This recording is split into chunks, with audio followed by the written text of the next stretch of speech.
can go ahead and get the meeting started, David. Okay, great. Welcome, everyone. We'll convene and call to order our August 1st meeting of the LAVTA board. It's 4 o'clock, and I'll call for a roll call of members.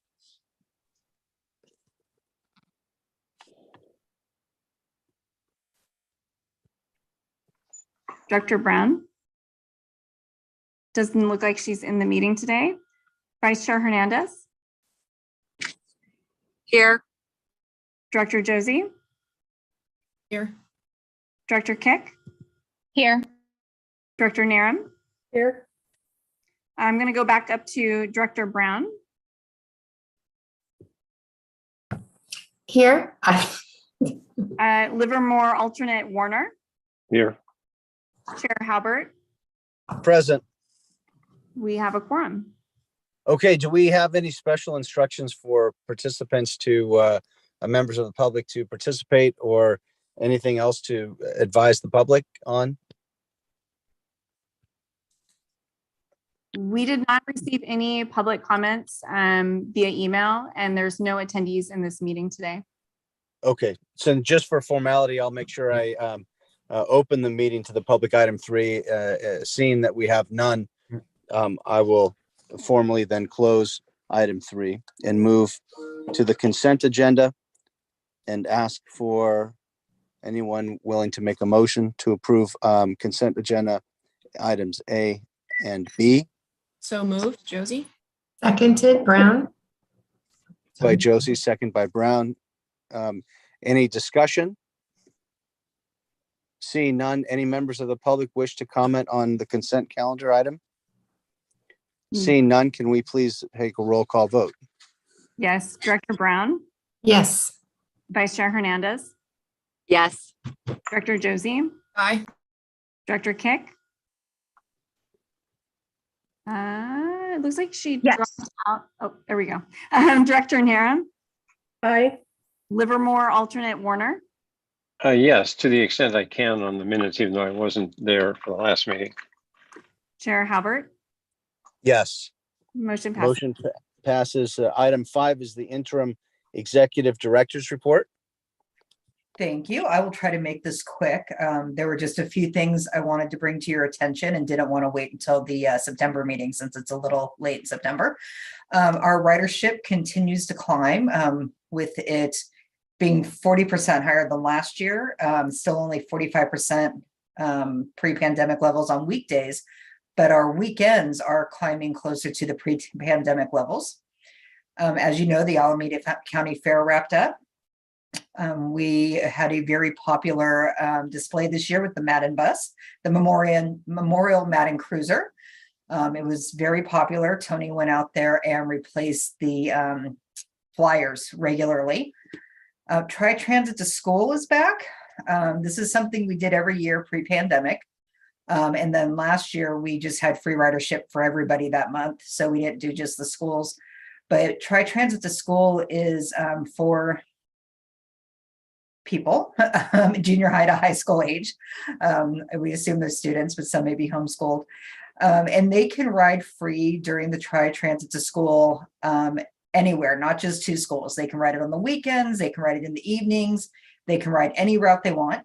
This year, because of the various start dates with the different school districts, we would like to run it from August 10th through Memorial Day. So, or excuse me, Labor Day. I always confuse those two. So that we cover all the students and they get a good chance to really feel out the routes and get used to where they're going on the buses. We will also, again, have staff out at these schools during the first few days, just to make sure that students know which bus to get on. Most of the students who are returning students have it down, but those freshmen are always really happy to see us out there because they're just a little nervous. Even though they were prepared, they're still a little nervous. And then I wanted to share, we got this notice actually the day of the last board meeting. We've received the Government Finance Officers Association Certificate of Achievement for Excellence in Financial Reporting again this year for our FY21 annual comprehensive financial report. It is the highest form of recognition in governmental accounting and reporting. I think it's the 26th year we've gotten it, although it may be the 27th. I need to actually go back one of these days and research that. So we've received it every year that we've applied for it. And then very exciting news, we are receiving a grant, a TIRSIP grant that's Transit and Inner City Rail Capital Program. It's a very, very competitive grant program through the state. We did a combined grant application with CCTA and CCCTA, so County Connection, for it's a multi-tiered project. This is actually just the first phase, and exactly how the money is going to come in, how it's going to be split up, hasn't all been ironed out yet. But the goal of this particular part of the grant is to run buses on the 680 corridor for us and County Connection to do that together as a team. And the goal is for those to be hydrogen buses. Well, as you know, we don't have a hydrogen fueling station. So we said, oh, we would love to do that, but we're going to need money to build that. And that's part of what this grant is about. What it also does is it puts us in a better position to apply for funding next year from TIRSIP. So they put a priority on second phases or completing projects that they've already given partial funding to. So the goal is actually to receive funding this year, use it for part of the hydrogen fueling station, enough to fuel the buses that we'll be getting, and then ask for more to complete the fueling station and hopefully the maintenance facility as well. And then hopefully the whole project over at Atlantis, or at least a large portion of it, would be wonderful. But we are in a very good position now that we've gotten past this first hurdle. So there's some additional funding coming from the state. Again, how it's all going to be ironed out. We don't have an actual grant agreement yet. That would be nice, but that they're never in a hurry to actually do the paperwork. But they did tweet it. So I thought we should tell you in case I didn't see the tweet. Jennifer Yeamans follows their Twitter page and texted me. I'd actually heard about it 5 minutes before from somebody else, but I didn't even know it didn't occur to me they had Twitter. So just wanted to share that with you. We're very excited. We'll give you details when we get them. But it's really great news. It's literally like the last thing Michael did is he walked out the door. He and Tone worked on this for months. And he left, and then like the very first thing I did as interim was submit it. So it's we're really proud and excited. And that's all I have for you right now. Well, you get all the congratulations then. Thank you. Any questions or comments of the interim executive director's report? Yes, please. Chair recognizes Commissioner Brown. Thank you. All right, congratulations, Tamara, for your 26th year, most likely 26th year in a row for government accounting standards. That is awesome. The question, sorry. Then I also had a question about the potential grant for hydrogen fueling. Does that put us, I know the paperwork hasn't come in, but I'm just want to make sure that we aren't obligated to build it if we aren't able to cobble the rest of the funds together, so that it is fully funded through grant processes instead of a commitment with 3CTA and wheels. That's a great question. So yes, we would be obligated to build at least the hydrogen station that they're paying for. So it may only be a hydrogen station big enough for 3 buses. Or 6 buses, because there are 6 buses involved, but how many we're getting and how many County Connections getting hasn't been ironed out. So yes, we would be obligated to do that if that's how it's worded in the grant, but I'm assuming that's a priority because the state is very interested in us running this service and with hydrogen vehicles. So yeah, if there's a connection, how like when electric cars first came out, there were different ways to connect to the vehicle. So I know this is a little into the future, but if County Connection is doing hydrogen and Wheels is doing hydrogen, I certainly hope they're from the same vendor. That would make things a little simpler, but we'll see. It probably will be because there's not a whole lot of hydrogen suppliers available. And part of this application, part of this overall huge project is actually to build a hydrogen producing station for Valley Link and then hopefully buy it from them.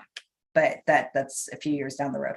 So And transport it over to 680. yes, because we won't be able to produce it ourselves. So we will have to buy it from somebody and have it delivered. Eric Swalwell is also working on finding a way, some funds, that sort of thing, to build a hydrogen production plant somewhere in Alameda County, but where, I don't know. I've only been to very preliminary meetings on that. Okay, all right, that's it for my questions. Great job. Thank you. Thank you. Yes, and congratulations on just when you see all the awards we win at LAVTA, that here's another one and a repeat after the 26th annual. Wonderful. Congratulations again. That concludes, or do we have any members of the public wishing to weigh in on the interim executive director's report? Seeing none, we'll close item 5, move to item 6, matters introduced by members of the board. David, Commission? Yes. you actually have Bob Warner's hand raised. Oh, I didn't see that. Bob, go ahead. Your comments next. Okay, thank you. I was talking to Stephen Dunbar, and he was mentioning that there possibly are some unused bus stop facilities, shelters, as well as benches. And I don't know if that's true or not, but if it is, do we have any plans to repurpose those shelters and benches that aren't in use? The majority of the shelters and benches that are not being used right now, it's because we haven't been able to go back to full service pre-pandemic level. We fully intend to do that. We're just short about 30 drivers right now. And then there are a couple on the rapid line. And when they're pulled out, they will be put into storage as replacement parts for other shelters, but there's not too many of those. If Okay, I could also answer, please. there's a few in the Hacienda Business Park, and those are not ours. And we've identified those, and James Paxson is not interested in removing those shelters. So Cool. They're not ours. All right. Thank you. Okay, any other board members wishing to comment on the interim executive director's report? All right, seeing none, we'll ask for item 6. Any matters to be introduced by members of the commission? I thought that's what I was talking to. Ah, I see. Got it. No, very good. I wasn't sure if that was on the interim director's report. Okay, well, very good. Then I don't see a matter to be introduced. I think question asked and answered, correct? Yes. Okay, very good. Any other items to be introduced for future agenda items or to be discussed today? If I may, and I don't know if anybody's ready to discuss it, but I'd like to see a regular update, especially since these meetings are monthly, on the autonomous vehicle, the autonomous bus, as well as on the parking structure. Just, a few sentences in the interim executive director's report would be appreciated. All right, thanks. Of course. Just so you know, our next board meeting will actually have a huge SAB item on it. Okay. Yeah. So And how's the parking structure coming along? So the county has awarded a construction contract. The county has a little bit more bureaucracy than LAVTA, so they're struggling with a few things. We got the agreement with the state extended because it actually expired this September, and they weren't going to be done by then. So we got it extended by 3 years till March of 25, but the county can't do anything until I have that agreement in my hand, which I don't have it in my hand yet. And once I have it in my hand, we can extend the agreement with the county. And then once they have an extended agreement, they can start construction. So we're hoping for the September meeting. So are you working with our county supervisors, since we have 2 in the Tri-Valley, for the extension with the county? No, I'm working with the staff from the GSA. And it's kind of their legal department that's holding it up because they don't want to do anything because there is risk. You know, if that there isn't the proof of the extension and we can't pay them the 20 million and they start the construction, they're afraid to start until they have everything in hand. So I guess I just don't want to see this pushed down the schedule and then 20 million expires and we end up with no parking structure and Right. a very conservative decision making by the county. So right. Yeah, we're very fortunate because the state is giving us until 2025 now. But again, I don't have that actually in hand yet. It's been promised to me, but I don't actually have the new agreement. and then Tamara, the challenge of any kind of extension is we've seen rapid increases in construction costs. Mhm. So even though an extension sounds good, Right. but if it becomes so expensive that we can't construct it, it's just, I'll just voice that as a concern that time is money. Yes, and the county is looking, Yeah. the county is looking for additional funds because the budget's already over what it was to begin with, but we could only give them the 20 million because that's all we have in our grant. So that is something they're concerned with as well.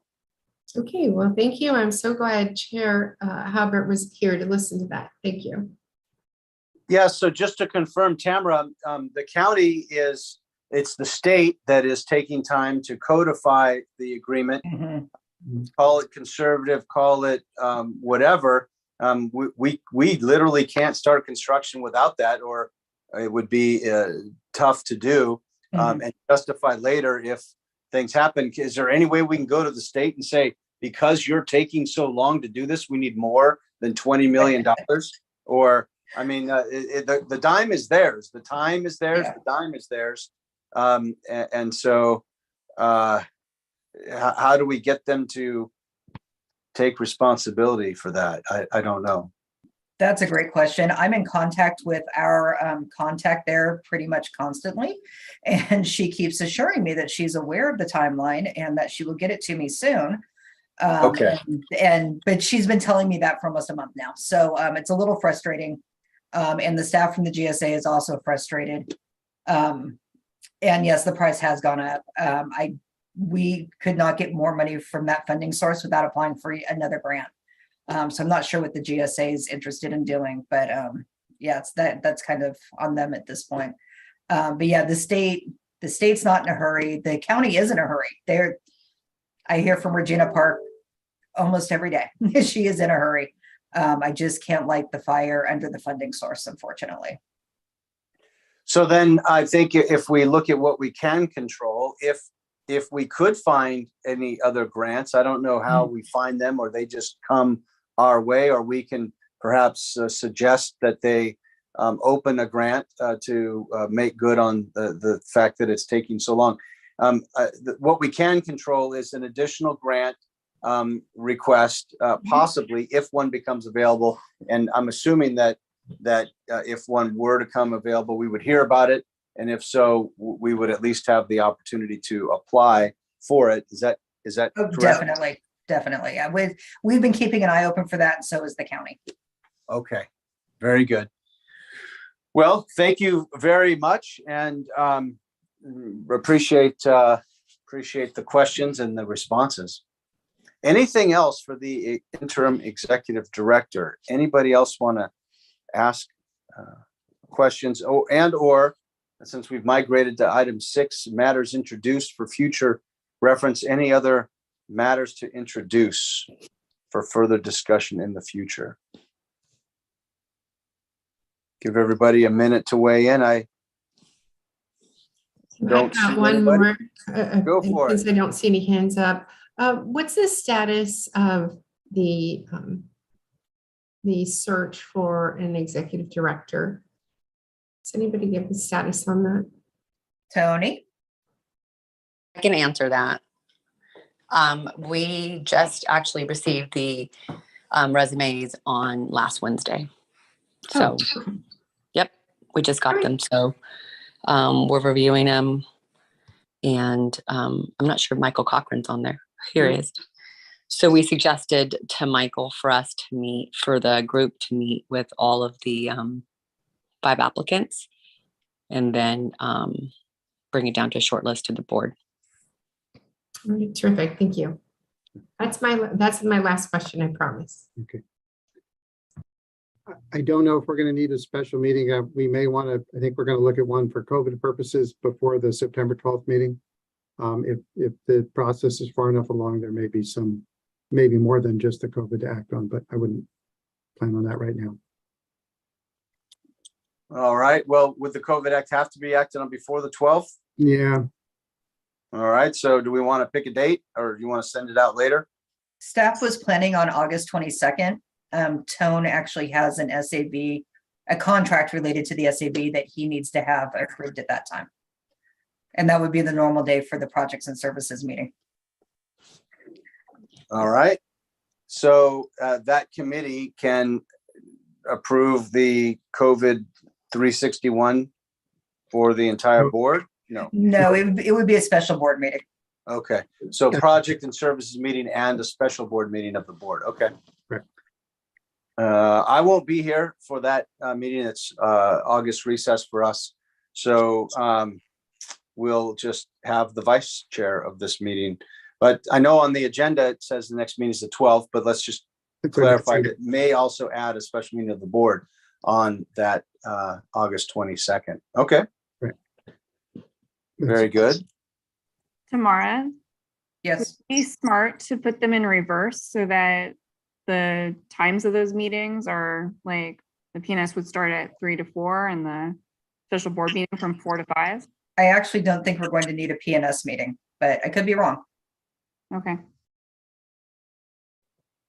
Jean Josie. Thank you. If we need a full board meeting, that would only be approximately 10 minutes, so we wouldn't need a full hour, so maybe 4 and 4:10 instead of 3 and 4. All right. Very good. Thank you. All right. Anything else? Well, with that said, we'll adjourn the meeting, noting that the next, at this point, scheduled meeting of the board is September 12th, with a caveat that it may, well, I guess will very likely have to be on the 22nd because we do have to do that. So we'll say the 22nd. All right. Very good. Sure. Thank you all. Thank you.